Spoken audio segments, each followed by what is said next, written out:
executar uma tarefa. Planejamento reencarnatório não é um trilho onde você tem que andar por cima do trilho, é uma trilha. Você tem as linhas básicas para você seguir e de repente a gente sai, mas a gente volta, a gente tem liberdade. Planejamento reencarnatório não é o destino, é o melhor caminho. Então, quando a espiritualidade nos aponta um planejamento, ela não está dizendo que é isso que vai acontecer. Ela está dizendo que é a melhor opção que a gente tem para realizar na Terra e que somos capazes de realizar. Só que, evidentemente, nem todo mundo tem a mesma capacidade de realização, nem tem os mesmos dons espirituais para o aproveitamento da existência na Terra.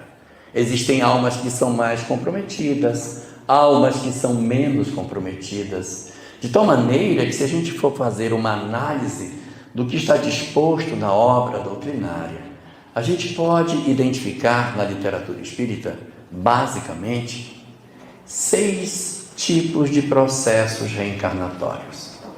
6. Preciso de um dedo aqui. Vem aqui. É você. Então, vem cá. Então, dentro, aqui desse ladinho, cadê o dedo indicador? Seu dedo indicador, aqui. Então, são seis planejamentos, são 6 tipos. O primeiro tipo de planejamento reencarnatório que a gente tem, vou até botar nesse que é para você descer. O primeiro tipo de planejamento reencarnatório são as almas iniciantes, espíritos que reencarnam e que não possuem uma carga expiatória pesada. São espíritos em que a boa parte das suas experiências são provacionais. São almas recém-saídas da infância espiritual, que o planejamento ele é feito de maneira mais frouxa. Você pega um grupo de espíritos e diz, vocês renascerão aqui. Então eles renascerão juntos. Vocês vão viver aqui, esse é o lugar onde vocês viverão, o local para plantar é aqui, o local para caçar é aqui, o local para pescar é aqui, e vocês conviverão. E os karmas? Nem tem, são espíritos ainda iniciando, são crianças espirituais. Então essa seria o primeiro tipo de planejamento reencarnatório que a gente tem. E tem outros 5. O segundo tipo de planejamento é um planejamento que aparece na obra de André Luiz e que se dá nas circunstâncias em que os espíritos são atraídos para as suas famílias após o nascimento dos pais. Não é um acordo feito antes, porque a gente tem muito aquela ideia, né? Não, fulano já reencarnou, programado que iria ter 3, 2, 5, 12. E aí essas crianças já estavam pré-definidas antes do planejamento. Neste segundo caso específico, o espírito não tem um planejamento de longo prazo. São almas que, nas circunstâncias do processo da necessidade da reencarnação, o casal já está casado e eles pensam, temos que encontrar um casal para colocar essa criança. E aí eles procuram um casal onde essa criança possa ser colocada, pode ser inserida com o casal já definido. Não é uma definição antes do renascimento. Nós encontramos um caso desse tipo no livro Entre a Terra e o Céu. Ocorre um caso de uma moça que reencarna dentro de uma família que os pais estavam casados.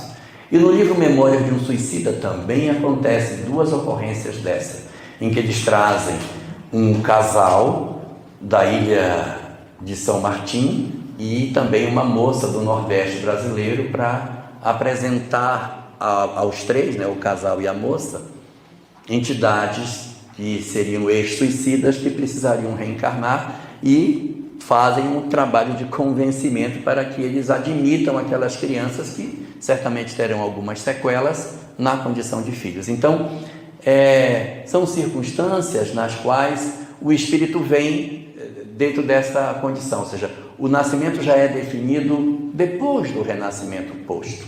É muito mais típico no caso do livro Entre a Terra e o Céu, em que você tem até poucos compromissos. No caso dos espíritos que são suicidas, são até mais comprometidos. Mas esses são bem típicos de almas ainda com uma certa condição ainda iniciante da evolução, que você vai colocando em alguns grupos familiares. Planejamento, que são as almas comprometidas. Esses são bem difíceis. São espíritos que trazem grande carga de problema, grande dificuldade em função dos equívocos que cometeram, trazem um passivo muito grande. Então eles têm muita coisa para resolver. Os laços familiares são complicados, deverão ter famílias com desajustes, porque inimigos do passado têm a chance de reencarnar dentro do lar.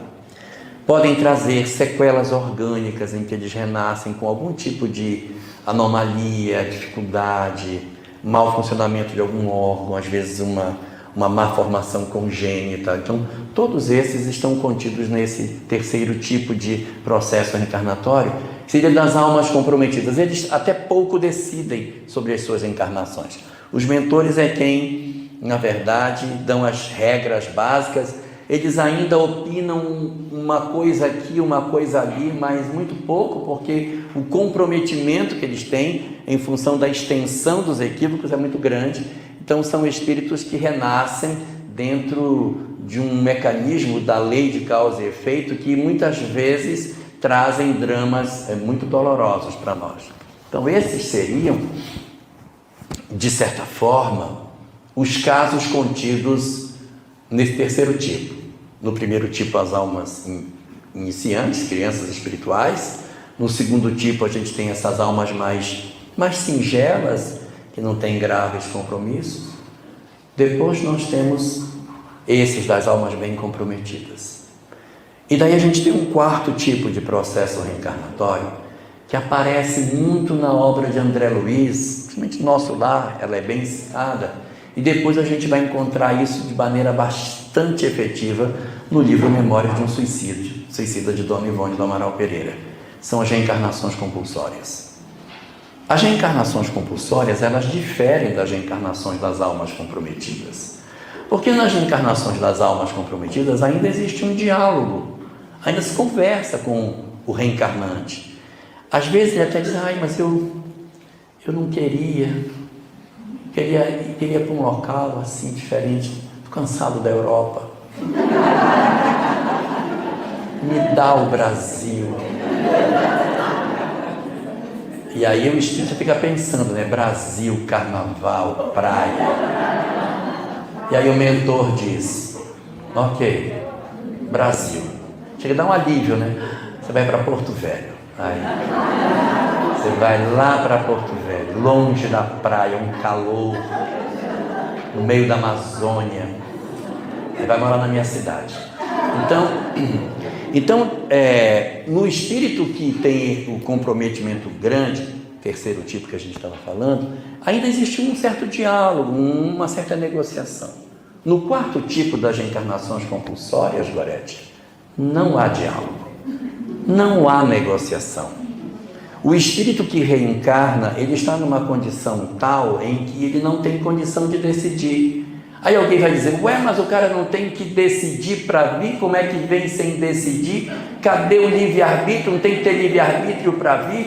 Tem. O livre-arbítrio ficou lá atrás, quando ele errou tanto que perdeu até a concessão de escolher.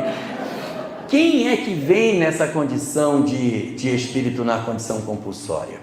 São aqueles que virão num processo tão doloroso que muito certamente trarão graves sequelas físicas e mentais que ele não tem como decidir. Eles, para que você tenha uma reencarnação compulsória, alguém tem que avalizar a reencarnação. Então a pessoa diz assim, eu quero levar ele comigo. Então alguém reencarna e traz um compulsoriamente com ele. Reencarnações compulsórias, por exemplo, Dona Ivone do Amaral Pereira conta muito sobre isso na obra, dizendo assim, o espírito, quando ele se suicida, ele vai passar por um período de reequilíbrio, lá na frente ele retoma a história e será um espírito feliz como qualquer outro. Isso é normal, ou seja, O suicídio não retira dele o acesso à felicidade, mas ele retarda a marcha de progresso dele, porque ele precisa reconstruir a capacidade dele de enfrentar os desafios que a vida tem. E uma das coisas que inevitavelmente aguarda o suicida é ele a mesma experiência que deu causa ao suicídio. Por exemplo, eu me suicidei porque eu fali. Eu tinha uma empresa, a empresa deu errado, fui para a lona, não tinha dinheiro e me matei. Foi essa a causa? Então, vamos aparelhar esse espírito e lá na frente ele vai se defrontar com essa causa novamente. Ele precisa provar para ele que, passando pela dificuldade financeira, ele atravessa isso de maneira satisfatória. Não foi dificuldade financeira, o meu problema foi questão afetiva. O grande amor da minha vida me abandonou, não suportei e me suicidei. Então, volta essa história a se repetir, ou seja, Julieta vai ter uma nova experiência afetiva para resolver essa questão lá com Romeu. Então, você tem uma história que você precisa reconstruir. Aonde houve a fratura, reconstrói. Só que há uma coisa interessante que a obra Memórias de um Suicida nos conta, que na janela de tempo de reorganização do espírito, um fenômeno que não acontece com todos, mas que acontece com uma boa parte, é a chamada reencarnação imediata. O que é isso? Ele desencarnou pelo suicídio, está numa situação difícil, poderíamos esperar mais tempo para que ele reencarnasse daqui a alguns anos, décadas, sei lá, mas os espíritos fazem o seguinte: manda ele como ele está, deixa ele ir, mas ele está todo sequelado, não tem problema. Ele vai, deixa parte dessa mazela no corpo físico e vai voltar melhor. E aí a gente vai ter a possibilidade de depois reorganiza esse sujeito melhor para novas existências, ele mais estruturado, aí ele vai se levantando. A gente encontra isso no livro Amor e Ódio, onde nós temos o reencarne do Mudinho. Logo depois que Gaston se suicida, ele reencarna como Mudinho, todo sequelado. Encontramos isso na história de Sacaran, lá no livro Sublimação, no conto número 5, chamado Evolução, que conta a história de Sacaran. Ele se suicida, na encarnação seguinte ele vem como um mendigo, doente, leproso, abandonado, sem família, no mesmo reino em que ele foi um governador cruel, um governante cruel. Então, esse retorno acontece. No livro Renúncia, nós temos a reencarnação de Antero, que volta como Robe, pouco tempo depois do seu suicídio, com sequelas físicas. Então, essas sequelas das reencarnações imediatas, elas são um instrumento da lei, e quando elas acontecem, alguém intercede e diz: não, pode mandar que eu cuido. Então, é um quarto formato de planejamento reencarnatório, em que essas experiências, elas oportunizam que espíritos profundamente problemáticos tenham a chance do renascimento. E alguém que vai ser o avalista recebe uma cota de proteção espiritual, de atenção do mundo dos espíritos, exatamente pela possibilidade de que essa reorganização ofertada pela reencarnação dê a esse espírito o início de recomeço. Nessa encarnação, talvez ele faça pouco progresso, mas aquele que vai ser o seu tutor vai ter uma grande chance de realizar uma transformação efetiva. Esse seria o quarto tipo. Aí temos um quinto tipo. São as almas em processo de reeducação.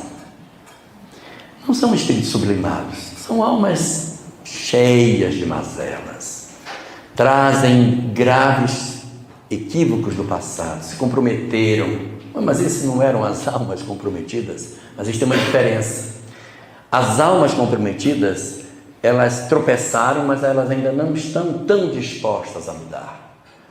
Esse quinto grupo, eles têm uma característica diferente. Eles dizem: eu errei, mas eu posso oferecer algo de mim para compensar os erros que eu pratiquei.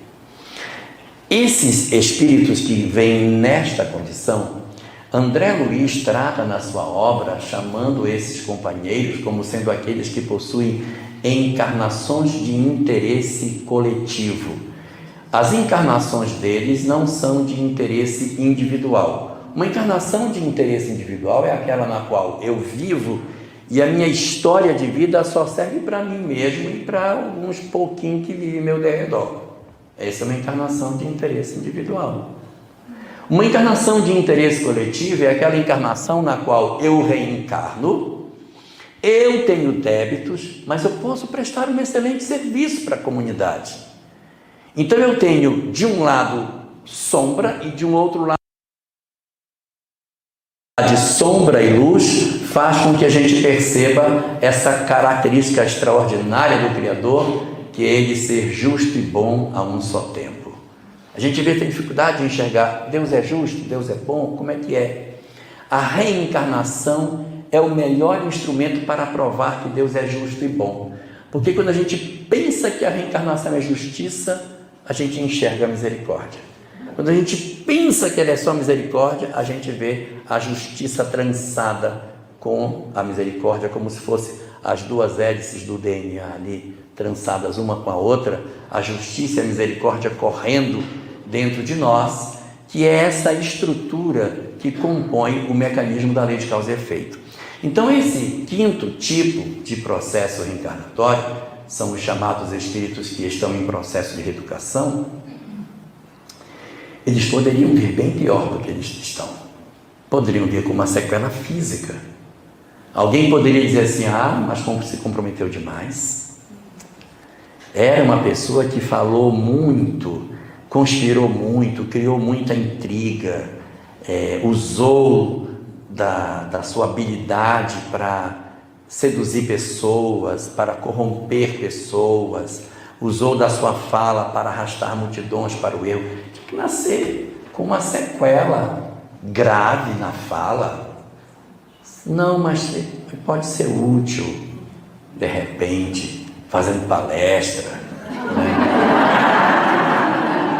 Sendo professor, né? Atuando como intérprete. Então você tem formas de compensar os equívocos que você cometeu. E aí a gente encontra no livro Pensamento de Emmanuel, que é uma obra excelente de Martins Peralva, um capítulo chamado Predisposições Mórbidas, na qual ele apresenta para nós essa capacidade desse tipo de processo reencarnatório, no qual o perispírito está doente, o perispírito está com dificuldades, mas o serviço que eu vou prestar faz com que os espíritos, de certa maneira, inibam o bombardeamento do perispírito no corpo, de tal forma que ele não chega a provocar as mutações, as deformidades, as alterações dentro das estruturas orgânicas, e o indivíduo nasce até saudável. Aí você diz, mas como é que pode? O perispírito era cheio de defeito e o corpo nasceu saudável. Tem uma história para ele cumprir. Então ele tem a matriz doente e o corpo, o envoltório saudável, em função do quê? Da misericórdia. Se fosse reencarnar só pela lei de justiça, ele reencarnaria todo doente. Como eu enxergo uma possibilidade de serviço dessa pessoa lá em Luxemburgo, aí eu digo, não, Giza, você vai nascer saudável, você vai nascer saudável, vai nascer saudável, mas você pode ter que considerar que essa saúde, ela não é à toa, ela está condicionada a uma atividade de serviço. Quando nós lemos a obra Sublime Expiação, de Victor Hugo por Divaldo Franco, ele trata nessa obra diversas vezes que o personagem central, que nitidamente é Divaldo, o Armando, ele fala por várias vezes que ele tinha uma espécie de hanseníase inserida no próprio corpo espiritual dele, e que ela eclodiria se ele não andasse dentro da linha. Então você traz o perispírito doente e um corpo saudável para um compromisso de tarefa. Então, você professor, vai, então muito bem, vamos dar uma garganta melhor do que merece para você cumprir esse papel. Então você recebe um corpo mais saudável do que a lei de justiça nos entregaria, por conta da lei de misericórdia. E aí é a condição em que nós todos aqui estamos, tá? Nós somos todos inclusos aí desse quinto quadro, que são aqueles que já temos uma percepção de um ideal melhor de vida. Poderíamos ter renascido com sequelas físicas, ou às vezes do ponto de vista das outras áreas, poderíamos nascer sem um amor nas nossas vidas, poderíamos nascer numa condição social difícil, mas é reorganizado o planejamento exatamente por conta que é um dos grandes instrumentos em que é feito um aporte, em que a espiritualidade aposta oferecendo um corpo acima daquilo que a lei de justiça nos poderia oferecer. Essa é a razão pela qual tantas vezes a reunião mediúnica, os espíritos dizem, mas ele não pode estar saudável, ele tinha que estar todo torto. Por que ele veio saudável? Ele não podia. Por que eles dizem isso? Porque pela lógica do que foi feito, eu não estou olhando a minha ficha de serviço, mas pela lógica que ele fez, ele não poderia ter nascido saudável, mas é porque tem uma ficha de serviço associada. Essa é a parte boa. A parte ruim é a seguinte, é que se a gente abandonar eu não estou ameaçando ninguém, mas quando a gente abandona o compromisso no bem, não é o compromisso, é porque ninguém, isso é uma tarefa na casa do espírito. Não, pode ser na minha atividade profissional, pode ser na questão do meu lar, não é tarefa espírita. A única porta para trabalhar o bem não é somente a casa espírita. Então, quando eu me mantenho fixado no bem, quando eu continuo mantendo o amor, quando eu vivo o amor em mim, eu altero as disposições íntimas do perispírito. Então, eu me curo de dentro para fora. Aí, aquele nozinho que existia, Giza, não vai ter mais. A doença, ela acaba se dissolvendo na matriz e o corpo não adoece. E a gente sai da encarnação dizendo, olha, eu cumpri o papel e estou voltando bem mais organizado emocionalmente do que eu vim. Progresso. Mas se eu abandono isso e volto a pensar como eu pensava antes, se eu abro o porão psicológico que eu tenho e vou para conviver com os monstros que existem no meu inconsciente e deixo que todos os dragões venham para fora na minha vida, eu evidentemente não fiz a asepsia que eu deveria fazer. Então aquele perispírito que estava de certa maneira isolado para não perturbar, ele vai perder o isolamento por conta do bombardeamento sucessivo e o corpo vai começar a apresentar as mazelas que ele poderia ter tido no começo, ou seja, a gente traz predisposições mórbidas, são predisposições para doenças que podem acontecer ou não. E o sexto tipo de processo reencarnatório são dos servos fiéis, os verdadeiros servidores do Cristo. Esses é que decidem como querem viver, onde vão viver. Os mentores simplesmente executam os seus planos. São almas sublimadas que, quando decidem vir à Terra, há uma comoção geral pela encarnação de um missionário que vem para trazer uma tarefa maravilhosa. Nem sempre escolhem um corpo saudável, nem sempre escolhem uma condição financeira extraordinária. Às vezes escolhem uma vida modesta, uma vida tranquila. E dentro dessa perspectiva, a gente vai perceber que a gente às vezes sonha tanto ter dinheiro, ter riqueza, ter isso, ter aquilo, e quando as entidades evoluem, elas perdem o interesse por isso. Não tem mais tanto valor aquilo que a gente durante tantos séculos, tantos milênios perseguiu, descobre que não tinha valor nenhum. A gente já teve tanta encarnação, já teve tanto dinheiro, já sentou em trono, teve ouro, teve moeda, e não temos nenhuma, não ficou nenhuma. Só ficou a história dos maus erros, tudo que a gente fez. Só ficou isso. E a gente fica doido correndo atrás de coisas que não vai levar, gente. A gente não vai levar. Então, o grande mecanismo do processo de retorno do espírito à vida corporal oferece a nós essa compreensão do entendimento do porquê da vida. É a chance do espírito retornar à condição corporal, não porque ele veio aqui com passaporte para fazer uma colônia de férias. Ele veio com carteira de trabalho. A gente, quando encarna, vem com carteira de trabalho. Todo mundo veio a serviço. Nós viemos a serviço. Nós viemos para cumprir uma tarefa, seja no lar, seja na vida profissional, seja na atividade doutrinária, independente da religião que seja, nos 3 campos conjuntamente, saber equilibrar essas atividades. E são os desafios que a gente tem para viver. Então, a grande tarefa é exatamente essa. O propósito da vida é que a gente veio aqui para buscar amor. Por que a gente reencarna? Porque ficar que eu amo ou não, eu não tenho certeza se eu amo, eu só tenho certeza quando eu sofrer a anestesia do processo reencarnatório, quando silenciar as minhas compreensões, eu abrir os olhos do mundo físico e eu vou provar o que reside dentro do meu inconsciente, porque eu vou viver do lado de cá com aquilo que no meu inconsciente a gente possui. Só que saber isso não é suficiente. A gente precisa saber, e daí?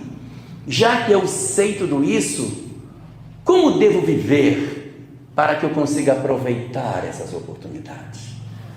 Aonde estão os instrumentos que poderão me fazer aproveitar efetivamente a existência? Porque eu posso vir com todas as possibilidades e não saber qual é a cartela que eu vou usar para eu poder me direcionar na vida. Eu tenho que saber que cartilha eu vou ler para dizer, olha, você recebeu uma família, a regra vai ser por aqui. Você tem uma atividade profissional, a regra é por aqui. As regras de conduta que a gente precisa viver para que a gente consiga aproveitar.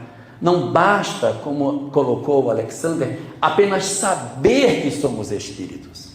Não basta apenas saber o porquê a gente vem, qual é o sentido da vida. A gente precisa saber o que a gente precisa fazer para que a gente aproveite as experiências da melhor maneira possível, para que a gente use de maneira sábia o tempo que nos foi concedido na Terra. E é exatamente para tratar desta questão que daqui a pouquinho a Eulália vai falar conosco sobre os instrumentos do que fazer para que a gente consiga alcançar o objetivo efetivo do aproveitamento do nosso processo reencarnatório. Por ora, nos basta apenas saber que a gente está aqui por um único propósito: aprender a amar. Tudo mais é acessório.